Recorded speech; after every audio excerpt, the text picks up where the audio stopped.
Olá pessoal, hoje na nossa aula de Projeto e Desenvolvimento de Software, nós vamos continuar estudando os princípios de projeto. Então, na nossa última aula, a gente viu algumas propriedades de projeto, que são desejáveis. A gente viu lá a coesão, o acoplamento, o ocultamento de informação e a extensibilidade. Então, a gente vai ver aqui hoje alguns princípios de projetos que são desejáveis, que se a gente seguir eles, a gente vai alcançar as propriedades desejáveis que a gente viu no último vídeo. Certo? Então, o princípio a gente pode ver ele como uma diretriz, tá? Conjunto de normas que devem ser seguidas. E se a gente seguir essas diretrizes, a gente vai ter uma consequência, que a gente vai ganhar seguindo esse princípio. Então, hoje a gente vai ver esses princípios, que são a responsabilidade única, segregação de interfaces, inversão de dependências. Então, tem uma aqui que chama prefira composição à herança, a Demeter, tá? A gente vai ver depois o que significa esse nome. O princípio aberto-fechado e a substituição de Liskov. Tá? E cada um deles vai dar uma propriedade diferente, que a gente vai estudar agora. Esses princípios, eles foram apresentados num livro do Robert Martin, certo? Que apresentava para a gente o que a gente deveria seguir para ter uma arquitetura limpa de um sistema. Tá? E esses princípios, eles ficaram conhecidos como princípios SOLID. SOLID é a sigla, tá? Composta aqui pelos princípios que eu falei para vocês ali, O princípio da responsabilidade única, aberto, fechado, substituição de Liskov, segregação de interfaces e inversão de dependências. Tudo isso é apresentado nesse livro do Robert Martin. Então vamos começar hoje pelo princípio de responsabilidade única, tá? Qual que é a ideia aqui? Então, vamos analisar esse código aqui. A gente tem uma classe chamada disciplina. E dentro dessa classe, a gente tem um método que chama calcula índice de desistência. Tá? Que ele vai dar para a gente um índice de desistência. Então, olha só, o que ele está fazendo aqui? Índice, ele está imprimindo, Esse índice aqui provavelmente ele poderia ter um valor, que seria calculado dentro dessa função, mas aqui para simplificar ele está só colocando essa string, tá? E por fim está imprimindo o valor da string índice. Então esse método ele não está só calculando o índice de desistência, ele está calculando o índice e imprimindo um valor, certo? Então aqui, olha só, a primeira responsabilidade dele é calcular o índice de desistência. E a segunda responsabilidade está sendo imprimir o índice. Então, o que está acontecendo? Aqui ele tem responsabilidade demais esse método. Ele está calculando o valor e imprimindo o valor.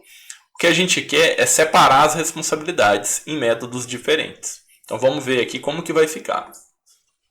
Então o ideal seria, aqui a gente tem uma classe chamada console, e essa classe tem um método que chama imprime índice de desistência, onde ele recebe um objeto do tipo disciplina, certo? E ele chama o método que calcula o índice e imprime o valor. Beleza? Então, essa aqui já é uma responsabilidade, imprimir o valor. A outra função, a outra classe que a gente tem aqui é a classe disciplina, e ela tem um método chamado calcula índice de desistência, que está calculando esse índice e retornando o índice. Então, aqui a gente tem a versão com a divisão das responsabilidades. Tá? Então, o de cima tem uma única responsabilidade, que é a interface com o usuário, e o de baixo, a lógica de negócio. Tá? Então, o ideal, quando a gente está desenvolvendo o sistema, é que a gente sempre tente separar a interface de visualização da regra de negócio, do modelo de negócio. Tá? Quais são as vantagens? No caso aqui, a classe de negócio, que no nosso caso, desse exemplo, é a disciplina, que está calculando o índice, ela pode ser usada por mais de uma interface. Digamos que eu estou usando, nessa aplicação eu estou usando o console, mas eu poderia estar usando um aplicativo web para exibir isso, ou um aplicativo mobile. Tá? Então eu não precisaria mudar o meu método, porque ele só está retornando o valor. E aqui, claro, a gente tem a divisão de trabalho. Né? Então você tem uma classe de interface, onde vai ser responsabilidade de um desenvolvedor front-end, que vai cuidar da parte de interface do usuário, com o usuário, e a classe de negócio, tá? Onde você vai ter aí um desenvolvedor back-end. Tá? Por isso que a gente tem no mercado de trabalho já tem essa divisão. Um desenvolvedor que vai ficar só por conta da interface com o usuário, que é o desenvolvedor front-end, e o desenvolvedor que vai cuidar da regra de negócio, desenvolvedor back-end. Próximo princípio é o princípio da segregação de interfaces. Tá? O que seria isso? As interfaces elas devem ser pequenas, coesas e específicas para cada tipo de cliente. Caso particular do princípio anterior, mais voltado para interfaces. Tá? Então aqui a gente já está pensando na interface, não na interface com o usuário, mas na interface de código. Pensando lá em Java, né? Onde a gente tem a definição de interfaces. Seriam classes, tá? Seriam classes sem implementação. Então aqui, olha só, outro exemplo, a gente tem a interface funcionário. E esse funcionário ele tem 3 métodos aqui. Um método chamado getSalário, tá? Método geral, todo funcionário vai ter um salário. E a gente tem um método getFGTS e um outro método chamado getSiap. Tá? Para quem não sabe, o FGTS é o fundo de garantia, que todo funcionário que é contratado via CLT, tá? Ou seja, que tem a carteira de trabalho dele assinada, ele tem um fundo de garantia. No entanto, os funcionários públicos não têm fundo de garantia, por lei. E os funcionários públicos eles têm esse número que é chamado de SIAP, tá? Que é como se fosse um CPF que identifica o funcionário público. Então, o que está acontecendo aqui? A gente tem uma interface, tá? Que ela é genérica demais e ela está tratando de funcionários CLT e de funcionários públicos. Tá? Funcionário, não faz sentido eu ter um método chamado getFundo de garantia, getFGTS, sendo que o meu funcionário é um funcionário público. Ele não vai ter isso. Mesma coisa para o SIAP. Se o meu funcionário é um funcionário CLT, não faz sentido eu ter um método getSiap. Então a ideia aqui é a gente segregar as interfaces, separar. Né? Como que isso seria feito?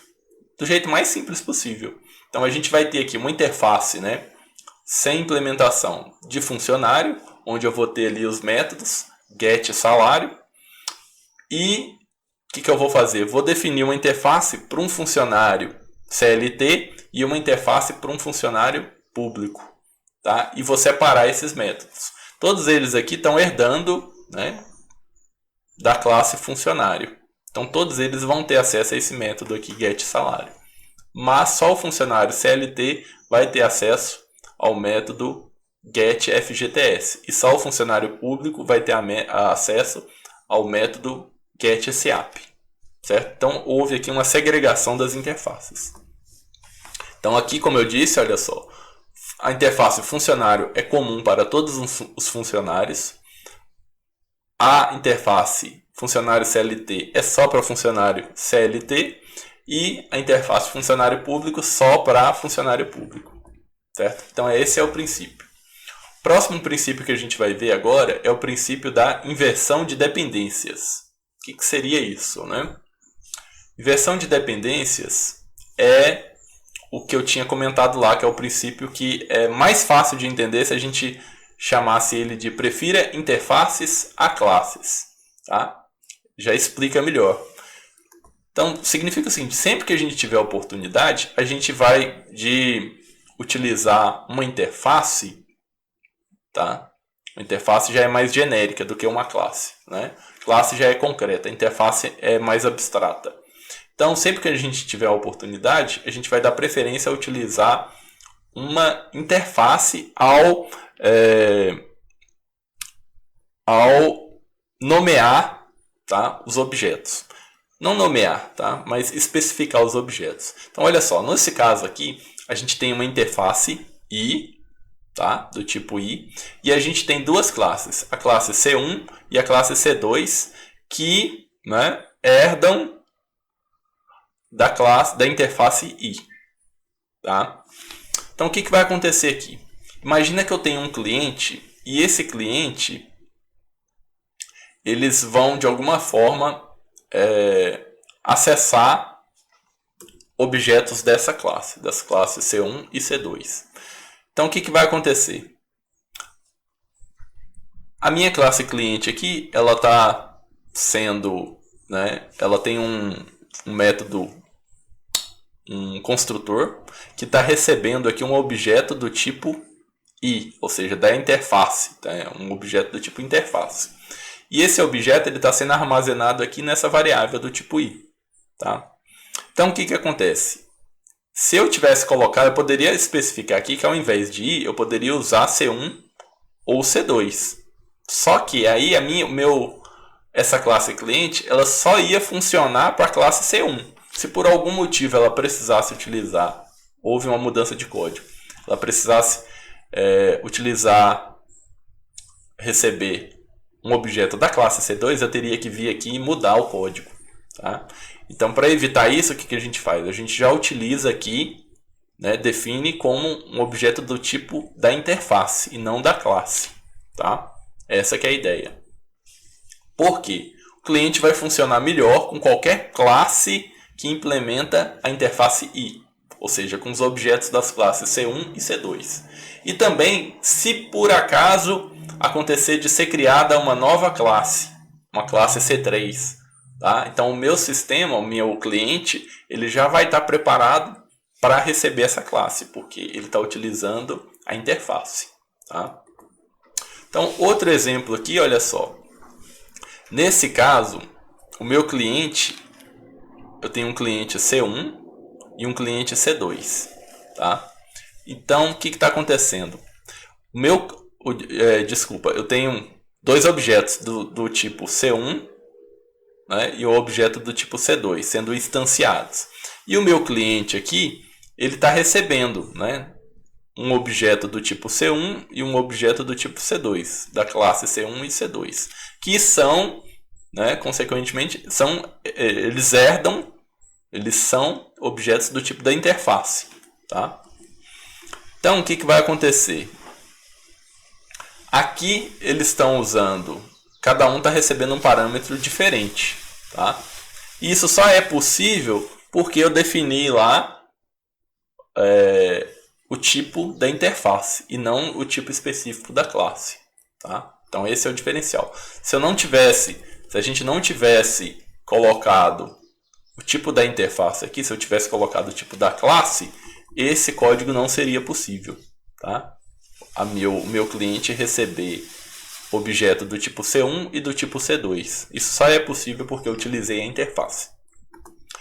Então, vamos ver agora o quarto princípio aqui, que é prefira composição à herança. Tá? O que aconteceu? Na década de 80, né, foi o surgimento da orientação a objetos. Então, o pessoal começou a achar que a herança ia resolver todos os problemas, né, de reusabilidade de código. Então, acharam que ia ser a famosa bala de prata, né, que resolve todos os problemas. Mas, o que começou a acontecer? Começaram a usar a herança demais e isso começou a gerar outros problemas. Tá? Porque começou a acontecer um uso em larga escala. Começou a gerar problemas. E, para quem não lembra, qual que é a diferença entre herança e composição? A herança, a gente tem duas classes e entre essas classes a gente tem uma relação do tipo E1. Você tem uma superclasse e uma subclasse. Então, a subclasse ela é um objeto da superclasse. Certo? Então, a gente pode ver aqui um exemplo, olha só. A gente tem a superclasse do tipo motor e uma subclasse do tipo motor a gasolina. Então, motor a gasolina é um motor, certo? Então, essa é a relação de herança. E em Java, né, a gente utiliza herança usando aqui essa palavra extends, para indicar que motor gasolina herda de motor, né? Acredito que todo mundo já saiba isso. A composição já seria o seguinte: você tem duas classes e uma classe compõe a outra, faz parte da outra. Tá? Então, pensando aqui também num carro, né? Onde o carro ele tem um painel, e o painel ele tem várias partes, e uma dessas partes é um conta-giros. Tá? Então, o conta-giros ele compõe o painel. Então, aqui a gente tem uma relação do tipo tem um, ou possui um. Certo?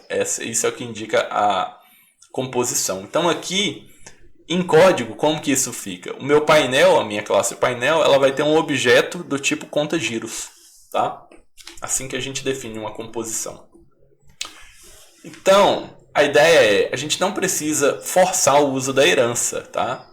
Porque quando um objeto herda o outro, é como se ele tivesse acesso aos métodos, né? Ao código da classe que ele herdou.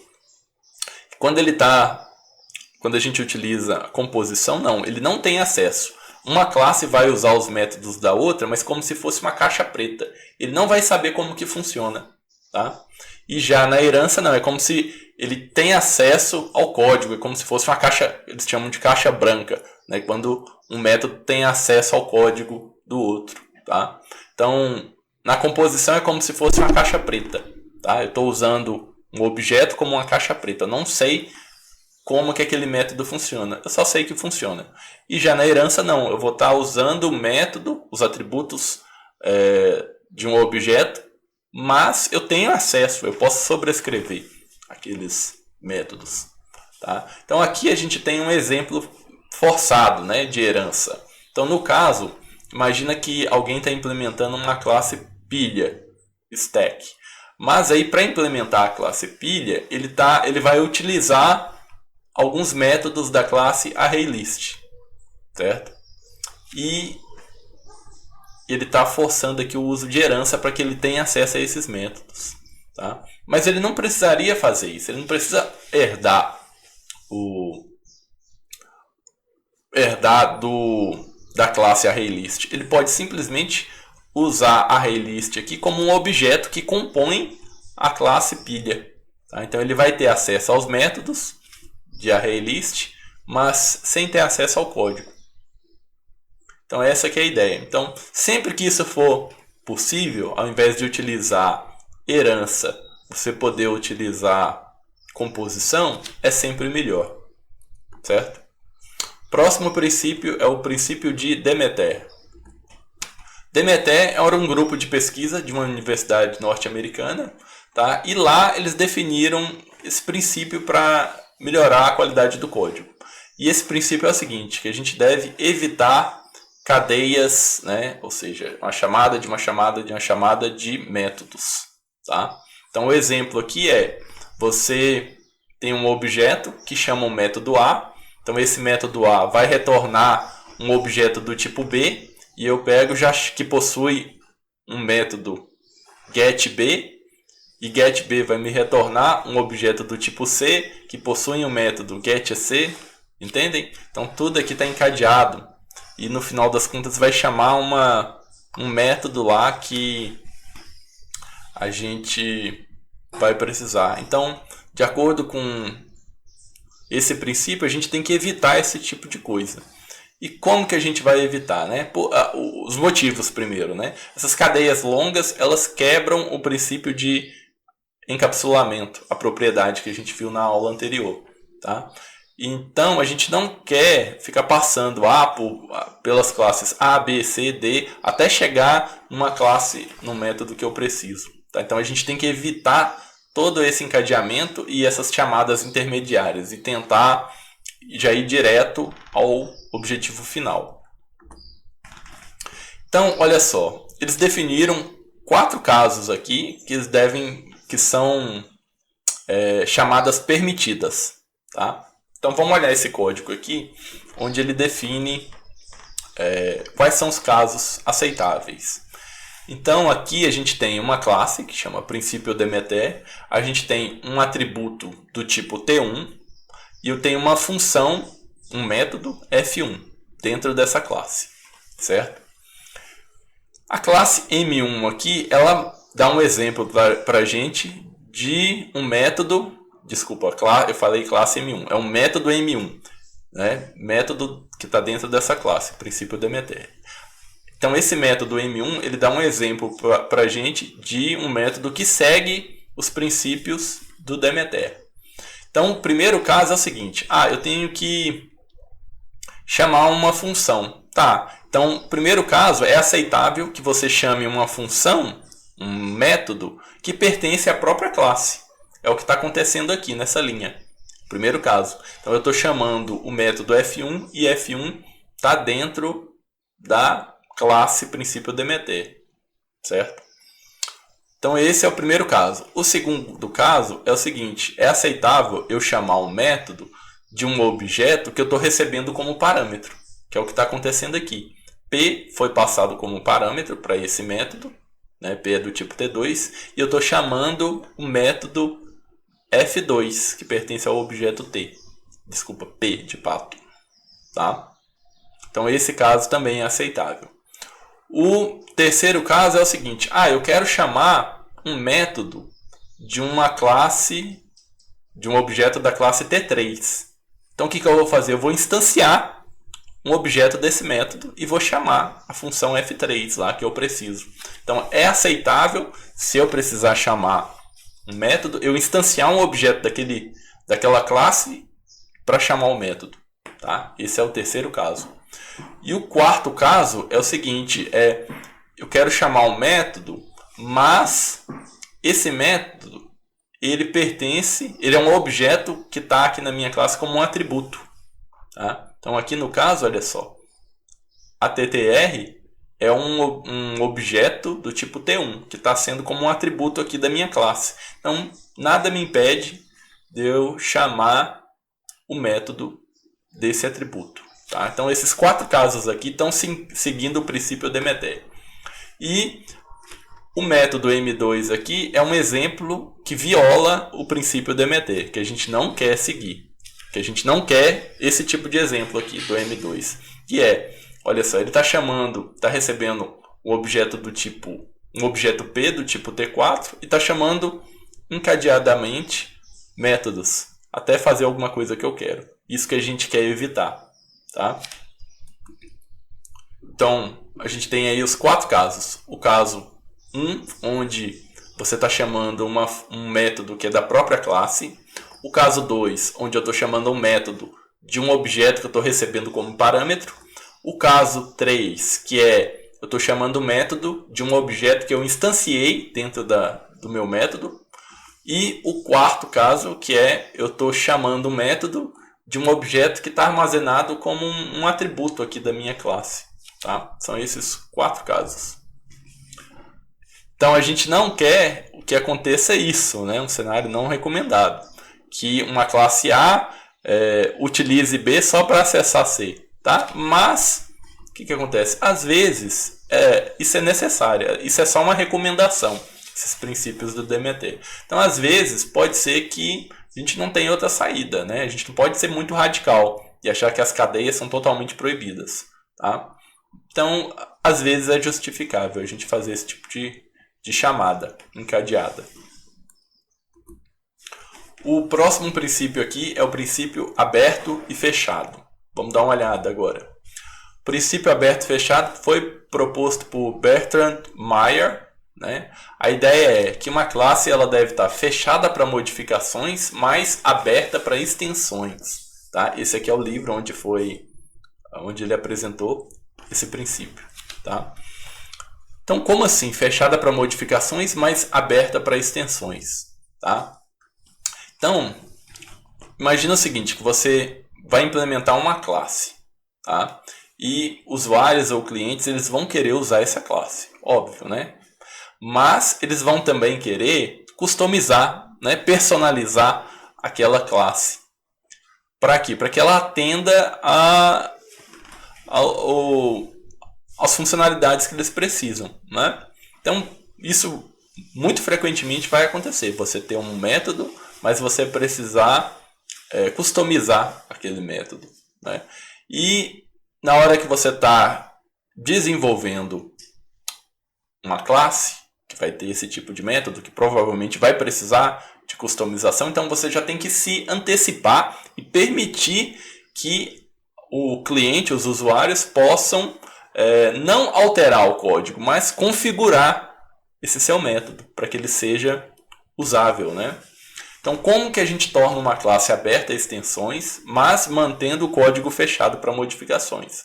Várias formas. A gente pode definir parâmetros, funções de mais alta ordem, padrões de projeto, utilizar herança e etc. Tá? Então, eu vou mostrar para vocês aqui um exemplo. Tá? Um exemplo bem simples, que provavelmente vocês já passaram por isso. Que é o seguinte, você tem aqui em Java uma lista, e essa lista aqui vai armazenar nomes, tá? E então aqui, olha só, eu estou adicionando já os nomes João, Maria, Alexandre, Zé, e eu quero ordenar essa lista. Beleza, é só chamar o método aqui sort da classe collections. E ele vai ordenar essa lista, ordenação alfabética, tá? Então ele vai colocar Alexandre, João, Maria e o Zé por último, certo? Mas aí eu não quero fazer a ordenação por ordem alfabética. Por algum motivo, eu quero fazer a ordenação pelo tamanho, tá? Ou pelo número de caracteres, né? De cada palavra, de cada nome. Como que eu faço? Se o meu método não permitir eu personalizar, eu vou ter que criar um método, né? Não é isso que a gente quer. A gente quer que o código seja reusável, né? Reusabilidade. Então, será que o método sort, como que eu poderia fazer para que o meu método sort esteja aberto, né? Preparado para permitir esse tipo de configuração, mantendo o código fechado, ou seja, eu não quero ter que alterar o código, tá? Então, existe uma opção, olha só. A gente pode, dentro desse método sort, eu posso passar um método, uma função, que vai definir como vai ser feita a comparação, né, na hora de ordenar. Então, olha só, aqui, o que ele está fazendo? Está criando um método, né, que vai fazer uma comparação. Então, olha só, esse objeto do tipo comparator, tá, que ele está instanciando aqui, ele tem um método que chama compare. E esse compare está recebendo as duas strings, S1 e S2, que vão ser comparadas. Então, no caso, ao invés de comparar a string diretamente, que aí ele compararia o resultado, eu estou comparando o tamanho de cada string, que era justamente o que eu queria, né? Ordenar o meu vetor, meu array, né? A minha lista, de acordo com o tamanho das palavras. Então, na hora de chamar o método sort da classe collections, eu vou passar a lista de strings que eu quero ordenar e o objeto que tem o método compare, que vai definir a comparação, tá? Então, o que vai acontecer? O cliente tem que implementar o método, né? Não adianta só eu pegar e comparar. Se eu fizesse poderia passar uma variável e cada variável receber um número, mas aí seria uma alternativa muito porca, tá? Eu colocar uma variável e a variável vai definir como que seria isso. Não, o ideal é passar esse tipo de configuração. Então, resumindo, ao implementar uma classe, a gente tem sempre que pensar nessas extensões que o cliente, o usuário, né, dessa classe pode precisar. Próximo princípio que a gente vai ver é o princípio de substituição de Liskov.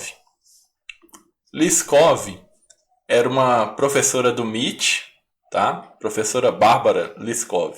Então, esse princípio ele define aí umas boas práticas no uso de herança, tá?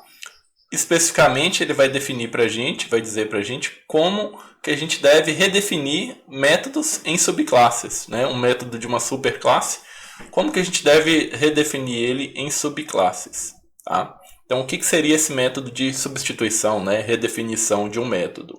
Vamos dar uma olhada. Então, olha só, a gente tem aqui uma função f que recebe um objeto do tipo A, certo? E o que está acontecendo aqui? Eu estou chamando o método g do meu objeto A, que recebe um inteiro. Então, o que eu posso fazer aqui é o seguinte: ao invés de passar um objeto do tipo A, eu posso passar objetos do tipo B1, B2, B3, desde que B1, B2 e B3 sejam subclasses da classe A. Ou seja, eles herdaram da classe A, certo? Então, o que vai acontecer? O meu tipo A, aqui, que eu defini nessa função, pode ser substituído por B1, B2 ou B3, desde que sejam subclasses, né? Mas aí o que vai acontecer? Em tempo de execução, que vai ser definido qual método G que vai ser chamado, que vai ser executado. Porque ele vai verificar o tipo da classe A em tempo de execução. Isso não é feito em tempo de compilação, tá? Então, o princípio de substituição de Liskov, ele vai definir, vai dizer para a gente que a redefinição desses métodos em uma subclasse é possível. Por exemplo, aqui o meu método G, eu posso redefinir ele na minha classe B1, B2 e B3. Não tem problema. Mas a gente tem que preservar o que foi feito, a ideia, na superclasse. No caso aqui, superclasse A. Tá? Então, preservar o contrato seria o seguinte, né? Tanto faz você chamar A.G, ou B1.G, ou B2.G, B3.G. A ideia é que eles sigam, né, o que foi acordado na superclasse. Então, vamos pensar aqui no exemplo do dia a dia. Suponha que um médico plantonista em um hospital. Em um final de semana, ele não vai poder fazer o plantão. Mas aí, o que ele faz? Ele chama um colega B1 para substituir ele. Então, quando que essa substituição vai funcionar? Quando B1 tiver pelo menos a mesma competência de A. Tá? A substituição não deve afetar o funcionamento do hospital. Então, se isso acontecer, a gente está seguindo o princípio de substituição de Liskov. Tá? Se para isso dar errado, não seguir o princípio da substituição, o que poderia acontecer? Poderia ter um clínico geral A e ele não pode ir lá e ele vai ser substituído por um médico B1 pediatra, que não tem a mesma competência de um clínico geral. Tá? Então, nesse caso, na vida real, essa substituição vai prejudicar o funcionamento do hospital. Tá? Mas pensando aqui em termos de código, tem um exemplo muito simples. Imagina que eu tenho ali na minha classe A, deixa eu voltar aqui um pouquinho. Imagina que eu tenho na minha classe A um método que soma dois elementos. Tá? Então ele recebe dois inteiros e soma esses inteiros e retorna um valor. Agora imagina que um método B2, a classe B2 aqui, ela reescreve esse método, mas não mais somando. Ela vai receber agora duas strings e vai concatenar essas duas strings. Tá? Então, no meu método original da superclasse, se eu passasse os valores 1, 2, ele ia retornar 3, porque ia estar somando os valores e retornando a soma. Agora, na minha classe B2, não. Se eu passar 1, 2, ele vai retornar 12, porque ele está concatenando as duas strings. Né? Então, isso vai gerar vários problemas para entender essa classe, caso alguém vá fazer alguma manutenção. Então, esse é o tipo de exemplo que não está seguindo o princípio, né, da substituição de Liskov. Por quê? Eu alterei o método na classe B, B2, de forma que não está mais seguindo o que o método original estava fazendo.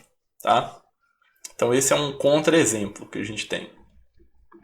Então a gente finaliza por aqui. Eu gostaria de agradecer então a atenção de vocês e recomendo que façam a leitura, que tem um capítulo lá no finalzinho, onde ele ainda fala sobre as métricas dentro desse capítulo, né, de princípios. Ele ainda comenta um pouco mais sobre as métricas para avaliar se o sistema está ou não seguindo esses princípios. Então muito obrigado e até a próxima.